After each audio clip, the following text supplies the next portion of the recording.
Hey everyone, welcome to the channel. This is 5x5 and I'm Simo. I'm back to talk Black Adam. I need to let everybody know up front, I'm a gigantic Captain Marvel fan, the original Captain Marvel. You might know him as Shazam. So I approach anything related to this character very critically, and Black Adam, of course, came from the Captain Marvel comics and is Captain Marvel's original arch nemesis, well, aside from Mr. Mime and Savannah. So I'm going into this review optimistic, but skeptical. So please keep that in mind.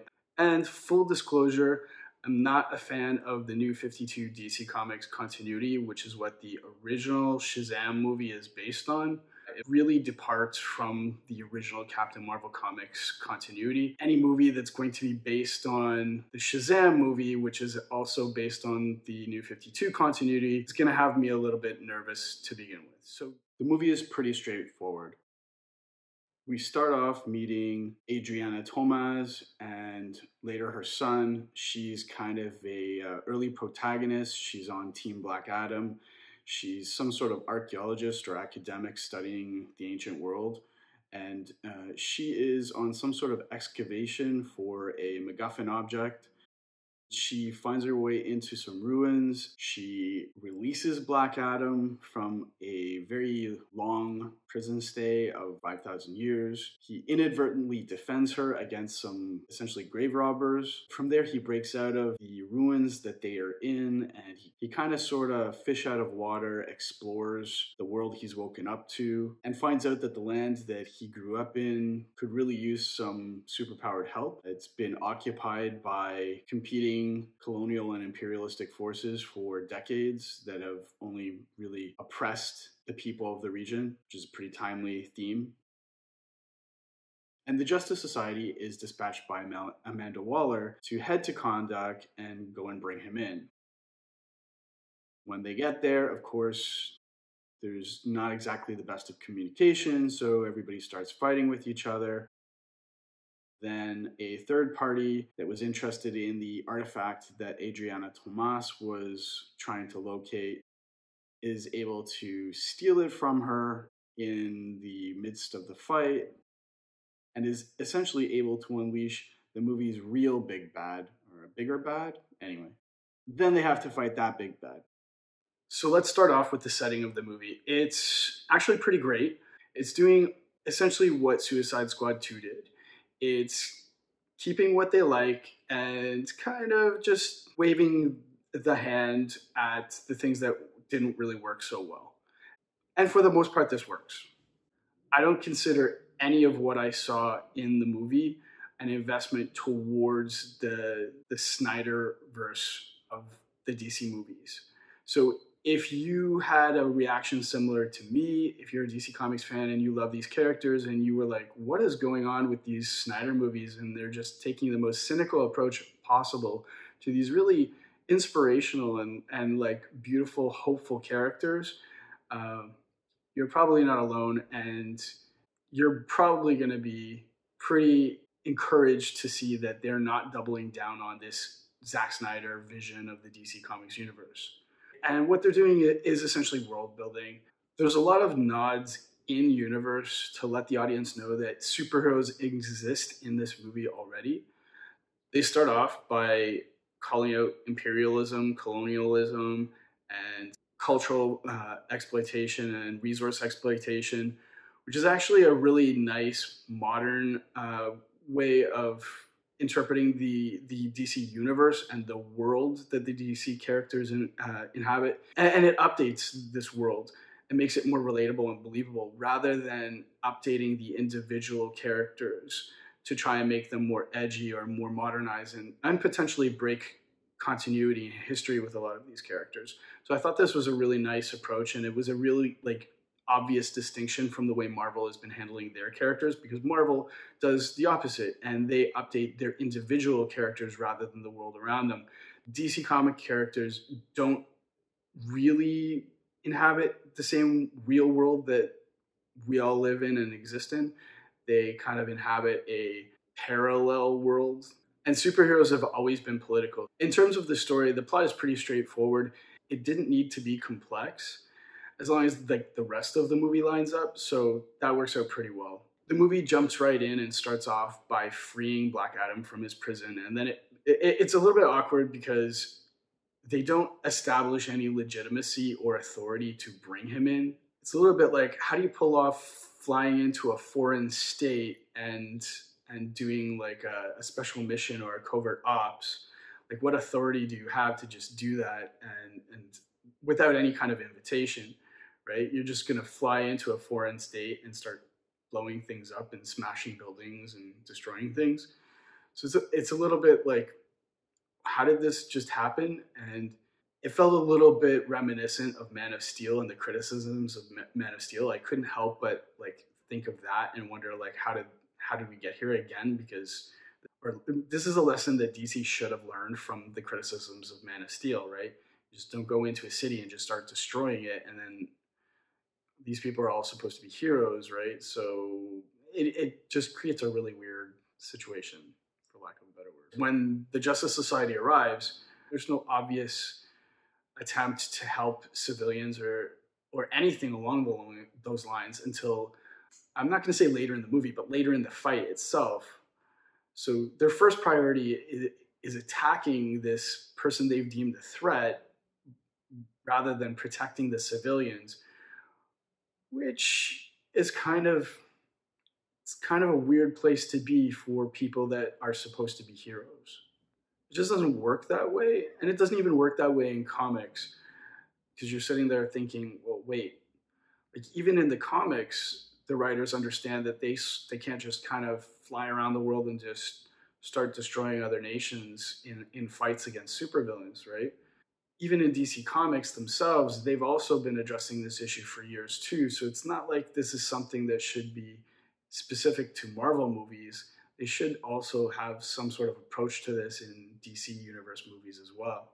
Our heroes meet some of the main protagonists of the movie, like Adriana and Amon, and right away, Adriana calls out Justice Society and says, "Hey, you know, we've been under a boot for 30 years or something like that. You just show up here to apprehend and capture this guy? Like, who are you? You have no right to be here. You have no authority here." So I kind of loved that she actually called out the concerns that I had, although they don't really address them, but at least they're called out, right? So at a certain point in the movie, Black Adam and Hawkman get into an ideological, moral, ethical debate about the role of superheroes in, I guess, law enforcement. And Hawkman very much takes the perspective of heroes don't kill people, and it just feels really forced in this movie. Black Adam is a very large anti-hero slash villain. I would say more villain than anti-hero in the DC Comics universe. And Hawkman himself is actually a cop in the DC universe. So it's really kind of like, it's a valid conversation to have in the DC universe and in comics in general. Marvel is based on the gritty drama of the world and the angsty realism of the world, while DC Comics and their characters exist in that angsty, drama-filled world, but retain their optimism in spite of it. That's the primary difference between the two companies and their storytelling. And this whole argument and criticism really comes up from the Snyderverse and Man of Steel. That movie raised the question of, do superheroes kill? And is Superman a killer? And in Zack Snyder's version of heroes, of course they kill. They're all killers.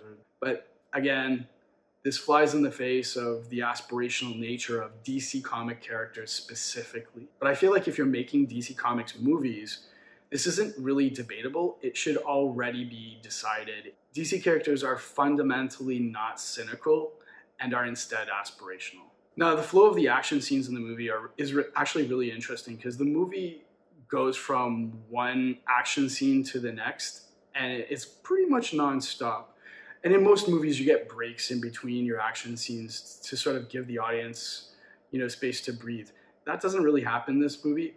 Normally, that doesn't work well, and it's kind of exhausting. In this movie, it kind of just keeps coming at you and keeps coming at you. Normally, I wouldn't be too thrilled about that. I like to have a little bit of a pacing break, and I want to use those breaks to flesh out the characters. But in this case, in this movie, I do feel like this nonstop action from one action set piece to the next and one sequence to the next, I do feel like it actually does work. I'm not sure why, but I do feel like it works here. Towards the end of the movie, when they start to wrap up the plot, the movie does pull a Wonder Woman, though, and it goes through the entire story, and then it should end at a specific point in the movie, and that's mostly where Sabak gets introduced.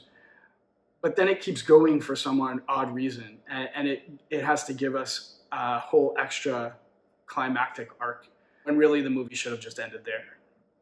The Sabak birth scene should have been set up as an after-credits scene. They could have set Sabak up to be the next big bad for the Captain Marvel sequel movie. And it would have been like a villain he inherited from Black Adam, which both raises the importance of Black Adam and sets up a face-off against Black Adam as well. And it feels like it probably would have been a better idea for the Captain Marvel sequel rather than what they have currently planned. The movie has a pretty fair-sized cast, so I have a lot of thoughts about the cast individually. So in terms of Black Adam and his extended family, the movie opens up with Adriana and Amon. They are Black Adam's extended family, and in the comics, they will ultimately end up sharing Black Adam's power the same way Billy shares his power with his family in the Shazam movie. I have to say that I actually really liked these characters. I mean, I liked them in the comics anyhow, but the casting was great. The performances themselves were really great too. I really liked Adriana. And of course, I already know what will happen with them in the comics, and it's probably going to mirror out in future movies as well. Right, the next character that we see, of course, is a familiar face. It's Amanda Waller. Amanda Waller is, of course, the character that initiates the mission to go capture Black Adam and sends the Justice Society to Kahndaq and starts the entire movie. I really like that they're using the Suicide Squad and Amanda Waller as a sort of connective tissue to create and seed the DC universe in the movies. But my issue with handling it this way, though, is that in a lot of ways, this mission felt like a Black Ops operation, and it felt like a Suicide Squad sequel, right? Because you have Amanda Waller dispatching people to another event, right? Just like the Suicide Squad.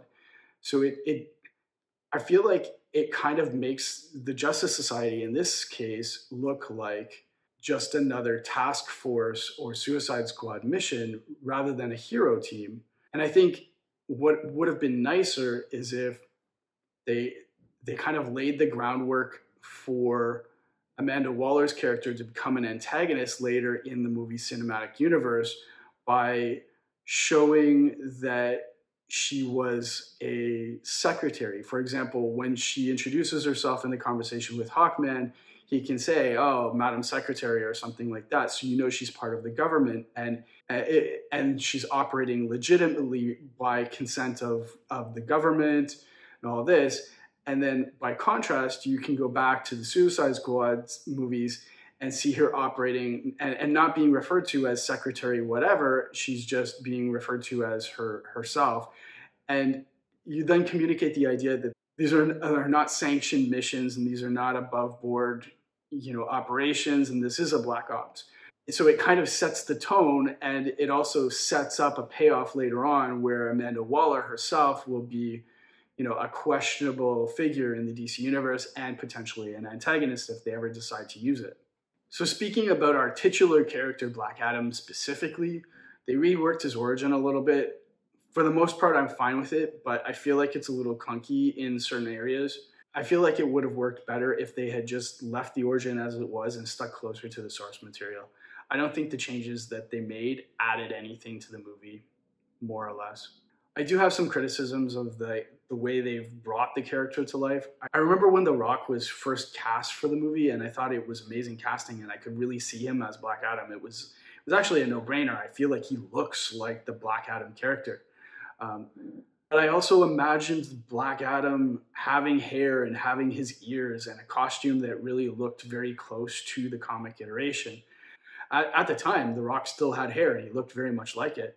So I was pretty disappointed that they let him keep his bald head and they didn't give him a Black Adam hairstyle. And this is a criticism of Hollywood in general when they do translations from comics or books to movies.